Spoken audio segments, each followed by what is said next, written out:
Welcome to the Deep Dive, where we aim for real understanding, not just information. Today we're getting into the pharmacology behind fighting inflammation and, well, that really nasty crystal-induced pain from gout. Yeah, our mission today is pretty critical. We're looking at drugs like NSAIDs, but we're really focusing on the safety aspects. Hmm. The FDA warnings, the toxicity issues, and what that means for patient care, pulling directly from our source material. It's kind of interesting, isn't it? Inflammation is supposed to be good for you, protective, walling off injury. Right, a localized response. But what the patient feels is just pain, redness, swelling, heat, can't move properly, those classic signs. And those signs, they're driven by chemicals. We've got histamine, bradykinin. Yeah. But the big ones, really, are prostaglandins and leukotrienes. Yeah. They're major contributors to the symptoms, according to the source material. And it all kicks off when injury makes cells release arachidonic acid. It's like a metabolic crossroads. Exactly. Injury happens, arachidonic acid comes out of the cell membrane, and then it splits. Path 1 uses lipoxygenase. It makes leukotrienes. Which cause vasoconstriction, bronchospasm. Not good things. Definitely not helpful in that context. And then path 2, that's the one we're focusing on with NSAIDs, uses the enzyme cyclooxygenase COX to make prostaglandins. Ah, the prostaglandin pathway. And those are the culprits behind vasodilation, edema, fever. Right. Prostaglandin E2 in the hypothalamus, specifically for fever, and hyperalgesia that increased pain sensitivity, makes everything hurt more. So NSAIDs arrive on the scene. Big, diverse group of drugs. Analgesic, anti-inflammatory, antipyretic, their main job, block COX activity. But it's not quite that simple, is it? Because there's COX-1 and COX-2. And that difference is huge for safety. Okay, yeah, break that down for us, because understanding this is key to understanding the side effects. Think of it like this. COX-1 mostly makes good prostaglandins, the ones that, protect your stomach lining, keep renal blood flow going, sort of housekeeping functions. Okay, protective. While COX-2, that one ramps up during inflammation and makes the prostaglandins that cause the pain, swelling, and fever we want to stop. Got it.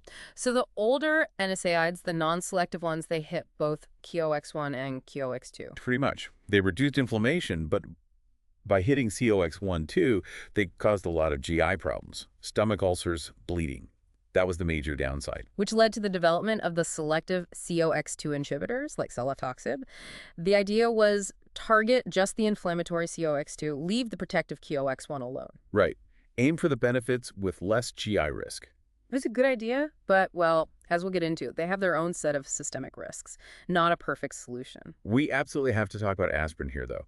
It's technically an NSAID, a salicylate, but it does something totally unique. It really is an outlier. Its mechanism is different. It's an irreversible inhibitor of COX-1, specifically inside platelets. And since platelets can't make new enzymes, That effect lasts for the entire lifespan of the platelet, about 7 to 10 days. meaning it powerfully reduces thromboxane A2 formation, which is why it's so vital for anti-clotting.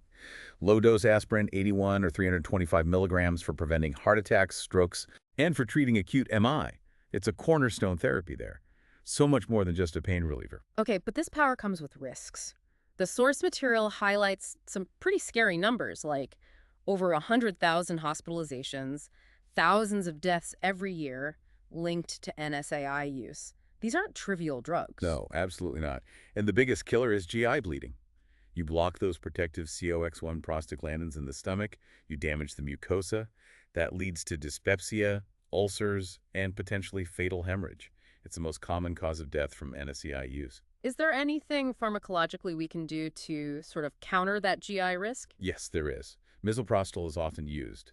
It's a synthetic version of prostaglandin E1. Ah, so you replace the protective prostaglandin that the NSAID is knocking out. Exactly. It helps maintain that mucosal lining and reduces acid secretion. It's a way to mitigate that specific risk, especially for long-term users. And the kidneys, what's the risk there? Renal function also relies on prostaglandins for things like blood flow regulation, so NSAIDs can disrupt that, leading to potential acute or even chronic renal failure. Who's most at risk? Patients who are dehydrated, definitely. Also those with underlying heart failure, liver problems, or who are already taking diuretics or ACE inhibitors. Good hydration is really, really important when taking NSAI. Which brings us squarely to the FDA black box warnings. This is the highest level of alert. Crucial information. Every NSAI except aspirin has this warning.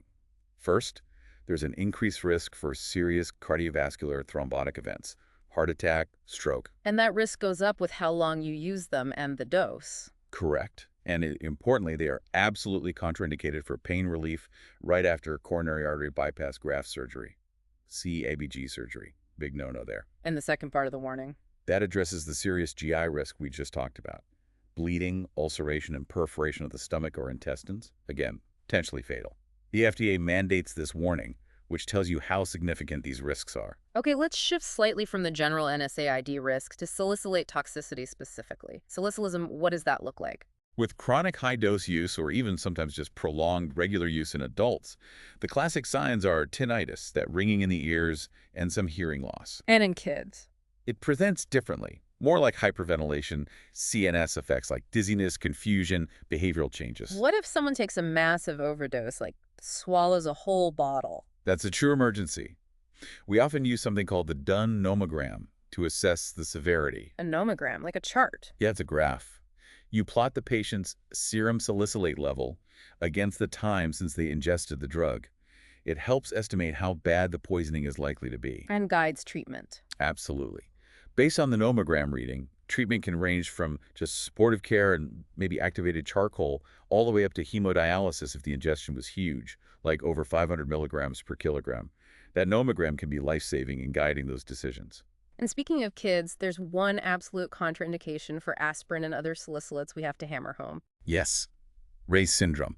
You absolutely do not give aspirin or any salicylate product to children or teenagers who have flu-like symptoms or chickenpox. Why not? Because there's a strong link to Ray's syndrome, which is this acute, often fatal condition causing brain swelling and liver damage. It's rare, but devastating. So for fever in kids with those symptoms. Acetaminophen or ibuprofen, never aspirin. It's a fundamental safety rule. Okay, quick profiles of a couple other key NSAIDs. Ketorolac or Toradol, known for being really strong pain relief, almost opioid level. Yeah, it's very potent for analgesia, and importantly, it doesn't have the addictive potential of opioids. What's the catch? There's always a catch. The catch is kidney and GI toxicity. It's quite harsh on both. Because of that, its use is strictly limited to a maximum of 5 days. Short-term management of acute pain only. Never for minor stuff or chronic pain. That 5-day limit is critical. Okay, and then ibuprofen, probably most common one. Very common, generally considered quite safe relative to others in the class. It's a propionic acid derivative. Interestingly, the source material notes that naproxen, another one in that group, might have a slightly better side effect profile, maybe fewer interactions with ACE inhibitors compared to ibuprofen. Something to consider. And celecoxib, the EOX2 inhibitor. It's the only COX2 selective inhibitor still widely available, used mainly for arthritis, acute pain. The key thing to remember with celecoxib is the sulfa allergy warning. Ah, because of its chemical structure. Exactly. It's chemically similar to sulfonamide, so if a patient have a known sulfa allergy, celecoxib is contraindicated. All right. That covers the broad anti-inflammatory players.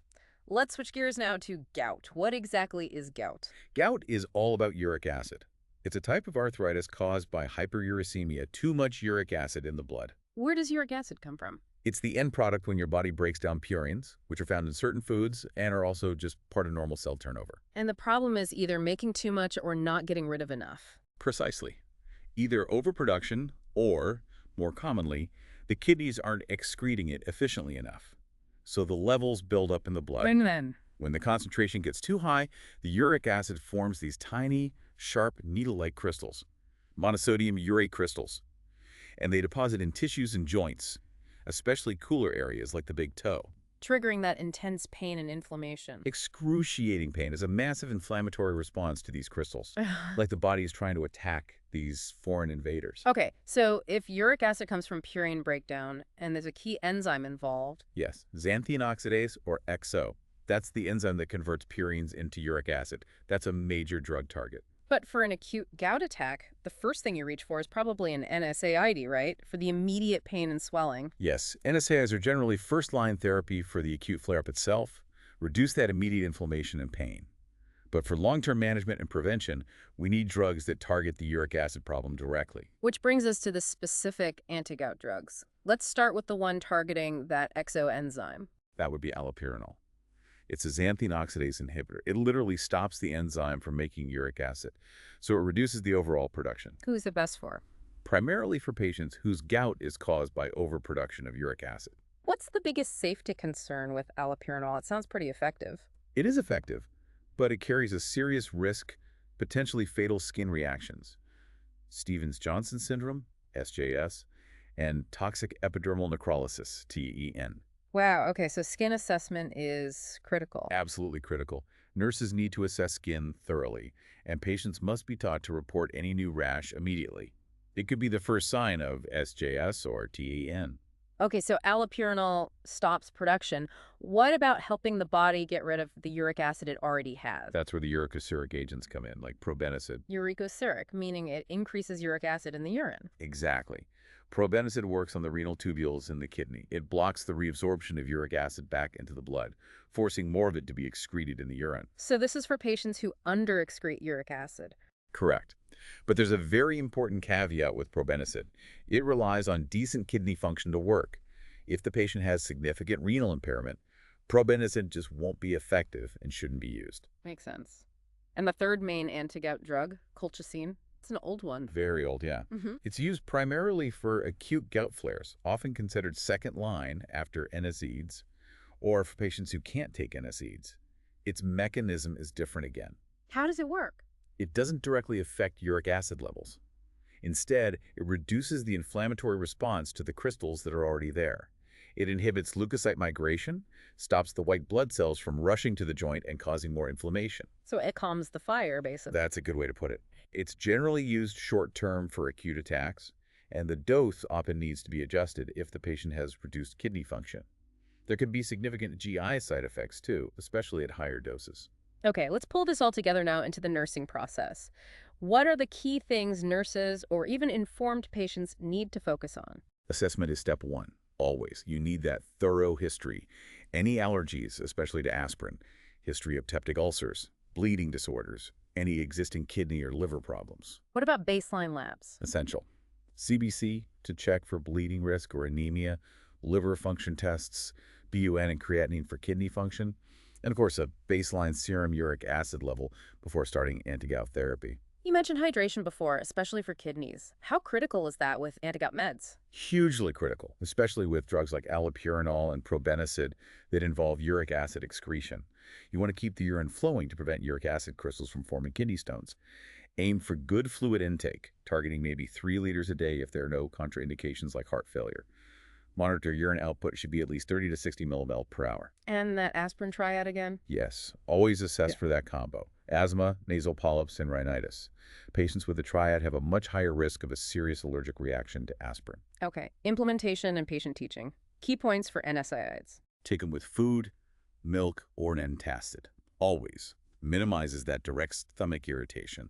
And never crush or chew enteric-coated or sustained-release tablets that defeats their protective design. And patients need to know what to watch for. Absolutely. Signs of GI, bleeding black, tarry stools, coffee ground vomit, persistent stomach pain, report those immediately. Also, watch for signs of cardiovascular issues like chest pain or stroke symptoms, especially with long-term use. And for the anti-gout drugs like allopurinol? Fluids. Push that intake, like we said, up to 3 liters a day if possible. Teach them to avoid alcohol and limit caffeine, as both can increase uric acid levels and work against the medication. Any other interactions to be aware of? Generally avoid taking NSAIDs with other things that can irritate the stomach, like corticosteroids or even other NSAIDs, unless specifically directed by a prescriber.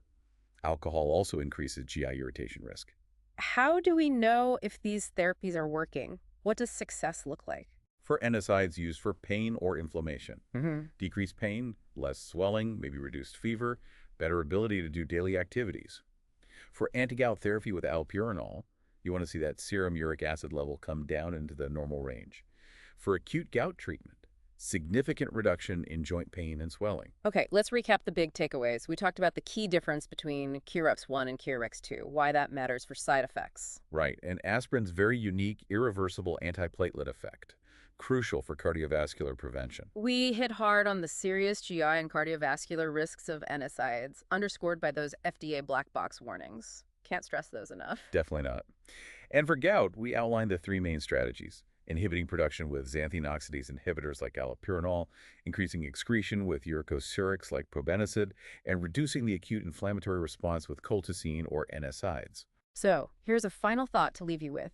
Considering those significant risks, especially the GI and cardiovascular ones with chronic NSAID use, How do clinicians navigate the really tricky decision of choosing the right long-term pain relief, say for osteoarthritis, particularly in an older adult who might already have other health issues?